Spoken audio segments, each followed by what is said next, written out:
Top quality और consistent performance के लिए सिर्फ सिल्वर पंप नाम याद रखना। રાજેશ ખીમજી સાકરિયા રાજકોટનો રહેવાસીએ રાજેશે દિલ્હીના સીએમને ફડાકો માર્યો. સીએમને ફડાકો મારનાર વ્યક્તિ રાજકોટનો નીકળ્યો, એ પણ રાજકોટના કોઠાડિયા રોડ ઉપર આવેલા ગોકુલ પાર્કનો રહેવાસી છે. આસપાસ તમામ જે પાડોશીઓ છે તે પણ અત્યારે એકત્રિત થઈ ગયા છે. જે રીતે દિલ્હીના સીએમને ફડાકો માર્યો. કાકા, આ રાજેશભાઈને કેટલા સમયથી આપ ઓળખો છો અને કઈ રીતે તમે એને ઓળખો છો અને તે નોકરી કરે છે કે બિઝનેસ કરે છે? ધંધો કરે છે, અમારા પડોશમાં જ રહીએ છે. શું ધંધો કરે છે આ રાજેશ? રિક્ષા ચલાવે. રિક્ષા ચલાવે છે. કોઈ પોલિટિકલ પાર્ટી સાથે એનું કનેક્શન છે કઈ? એ તો ખબર નથી.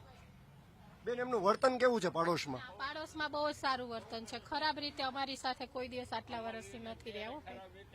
કોઈ દિવસ બહાર ગમે ઘરમાં, અહીંયા શેરીમાં કોઈ યારે કોઈ લપ નથી કરતા. બિચારા શાંતિ. બે એના મમ્મી પપ્પા એની ઘર બધા શાંત માણસો છે. કેટલા સમયથી રિક્ષા ચલાવે છે કઈ ખ્યાલ છે? ઘણા વર્ષથી અમે તો અહીં 10-15 વર્ષથી આ રહી છીએ. ઘણા વર્ષથી આ રિક્ષા ચલાવે. ઘરમાં કોણ કોણ એમના સભ્યો છે? એના મમ્મી પપ્પા, એના ભાઈઓ છે, એના ભાઈના મિસિસ છે, એમને એક દીકરો, એને બાબો છે. એમના ભાઈ શું બિઝનેસ કરે છે? એ બે ભાઈ રિક્ષા જ ચલાવે. એના ફાધરે રિક્ષા ચલાવે છે. કોઈ પોલિટિકલ પાર્ટીમાં ચૂંટણી આવી હોય ત્યારે કોઈ પક્ષનો પ્રચાર કરતા હોય એવું કઈ? કોઈ દિવસ નહીં ને ક્યાંય કોઈ દિવસ. અમે તો આટલા અમારી જુવાન છોકરીઓ કોઈ દિવસ કોઈ યારે લપ નથી કરી. આટલા અમે 15 વર્ષ અહીંયા રહીએ છીએ, પણ અમને કોઈ દિવસ માથાકૂટ ક્યાંય કરી જ નથી ને એવું સાંભળે નહીં. દિલ્હીમાં શેના માટે ગયા હતા એ કઈ ખ્યાલ છે આપને? એ તો ખબર નથી. એ ખબર નથી. જે રીતે પડોશી કહી રહ્યા છે, અમને કશો જ ખ્યાલ નથી કે દિલ્હી શા માટે ગયા હતા. ત્યારે પડોશનું કહેવું છે કે જે પિતા છે અને બંને જે તેમના સંતાનો છે એ રિક્ષા ચાલક છે તેવું પડોશનું કહેવું છે.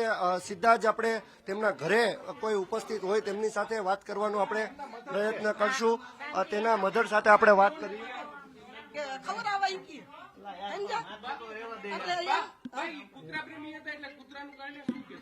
કૂતરાનું જ છે એને, કૂતરા ગાયનું એવું બધું ચકલાન સહીનું એ જ કામ કરે. ગાયની કુંડીઓ ધોઈને પાણી પાય, લીલું નાખે. જા રોટલા પડ્યા હોય ને ગામ શેરીના બધા રોટલા લઈ જાય. હા, એ જ કામ કરે. ના, ઈ કઈ કૂતરા માટે ગયા એમ ખબર. અમને ઉજ્જૈન ગયો એ ખબર. ઉજ્જૈન ગયો એ ખબર હતી.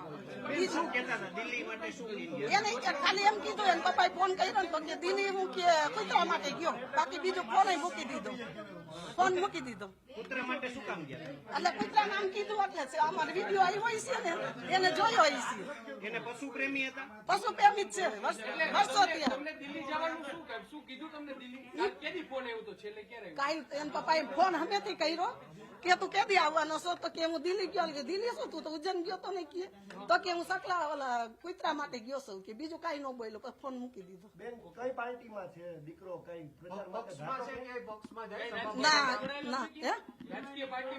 ના ના, ભજન ના કરે ને. રામાયણ મોઢે, મહાભારત મોઢે, બધું તમે આખી રાત દેવો. લગ્ન થઈ ગયા. 17 વર્ષનો છોકરો છે. એક જ દીકરો 17 વર્ષ. હા, અમે ભેગા જ છીએ. બધા ભેગા જ છીએ. મારું નામ ભાનુબેન. વ્યક્તિ છે તેના જે માતા છે ભાનુબેન, એ આપણી સાથે ખાસ વાતચીત કરી રહ્યા હતા. આપણે વધુ વાતચીત તેમની સાથે કરીશું. ભાનુબેન ખીમજીભાઈ સાકરિયા. દીકરો છે રાજેશ. હા, ક્યારે દિલ્હી ગયો હતો અને શું કઈને ગયા હતા? ઈ રવિવારે ગયો અહીંથી. એટલે સોમવારે પોગે. એટલે સોમવારનું એને બહુ મહાદેવ નો ભગત છે. એટલે મહિનામાં 2 વખત જાય. કઈક 1 વખત જાય, કઈક 2 વખત જાય. તો આજ વખતે તો દિલ્હી ગયો. એને પપ્પાએ ફોન કર્યો તો કે હું દિલ્હી છું. કે શા માટે? તો કે કૂતરા માટે. બીજું કઈ બોલ્યો જ નહીં. એ કૂતરા માટે ગયો. આમાં વિડીયો આવ્યો તો કૂતરાનો. એટલે એમાં વિડીયો એમ આવ્યો તો કે આ કૂતરાને બહાર મૂકી આવો કે આ બધા નુકસાન કરે છે એમ. રિક્ષા હલાવે છે. 2 દીકરા, 3 રિક્ષા જ છે અમારે. રિક્ષા રિક્ષા રિક્ષા બેન, અહીંથી શું કહીને ગયા હતા? તમારા દીકરાએ મુખ્યમંત્રીને ફડાકો માર્યો છે. હા મુખ્યમંત્રીને ફડાકો માર્યો છે. એ તો આવું શું કહેશો તમે? આવું કેમ એમને કર્યું હશે? એનો મગજ એવો છે સાહેબ, ઈ ગમે ને મારી દે ને મને કરી મારી દીધી. હું 15 દી વહી ગઈ હતી. એનો મગજ ખારો હોય ને તો કોઈનું પાટલો લઈને મને મારવા, એવો મગજ છે હાવ. આ તો જો આમાં મારે દવા ચાલુ છે બેન? દવા ચાલુ નથી, આમ કાયમી નો પીએ. અમે કઈ તો દવા લેવા જાય નહીં, દવા લેવા જાતો જ નથી. એને માનસિક તો છે જ, પણ દવા લેવા આવતો નથી અમારે ભેગો. અમે કીધું ના કહીશી એને. આ ટીવીમાં એને કૂતરાનું જોયું હતું તો ઘરમાં કઈ એનું વર્તન ફરી ગયું હતું? હા આ શેતીમાં મહિનો ઢીકા મારવા, શેતી તૂટી જાય ને એવા ઢીકા માર્યા એને, એવા ઢીકા માર્યા એને. એને પશુથી પ્રેમ હતો. હા પશુનું જ વધારે, ઘરનું નહીં. બાયડી છોકરા શું કરે છે કાંઈ ખબર નહીં. સમજા, બાયડી છોકરાને એને મોટા નથી કર્યા. અમે અટાણે પેટ ભરીશી. ઘરમાં બધાને મારતા? હા બધાને મારે, એનું એવું કાંઈ નહીં. બાયડીને બહુ જ મારે બિચારીને, ઘરવાળીને જ મારે. કઈક મારો મગજ ગયો, હું એને આમ બોલું તો મને મારે. સ્વભાવ એવો જ છે, હા, મગજ જ એવો થઈ ગયો છે. હા એટલે હવે આવું છે બધું. અત્યારે હવે આ ઘટના વિશે શું કહેશો? મુખ્યમંત્રીને ફડાકો મારી દીધો છે. હવે એનું તો સાહેબ શું અમે કઈ તમે, હવે એનો મગજ એવો છે એટલે શું કેવું મારે. પહેલેથી જ એનો મગજ એવો જ થઈ ગયો છે. હમણાં અમે 10 વર્ષ થયા તો હાવ એને પેલા પીતો બહુ, એમાં 5-6 વર્ષથી હાવ બધું મૂકી દીધું. તે પછી તો એને શરીરે સારું થઈ ગયું, નકર હાવ આવો હતો. એટલે હવે એને પશુની હોસ્પિટલ બનાવવી છે. એ કે પશુની હોસ્પિટલ રામ મંદિરે ગયો, આ નરેશભાઈ અહીંયા ગયો. એટલે નરેશભાઈ કીધું તું શાંતિ રાખ, આપણે કે પશુની હોસ્પિટલ બનાવશું કે. એટલે એવી રીતના છે. લ્યો આ બધી હકીકત મને આટલી ખબર છે.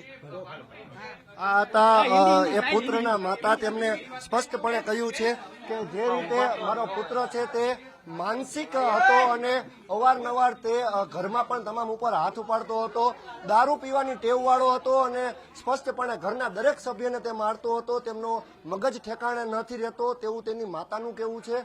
હાલ અત્યારે દિલ્હીના સીએમને તેને ફડાકો મારતા તેમને નિવેદન પણ આપ્યું છે કે શા માટે ફડાકો માર્યો એમને ખ્યાલ નથી, પરંતુ તે માનસિક હતો અને પશુની હોસ્પિટલ તે રાજકોટમાં કરવા માંગતો હતો તેવું તેમનું માતાનું નિવેદન છે. કેમેરા પર્સન અભય ત્રિવેદી સાથે ઋષિ દવે, ન્યૂઝ કેપિટલ, રાજકોટ.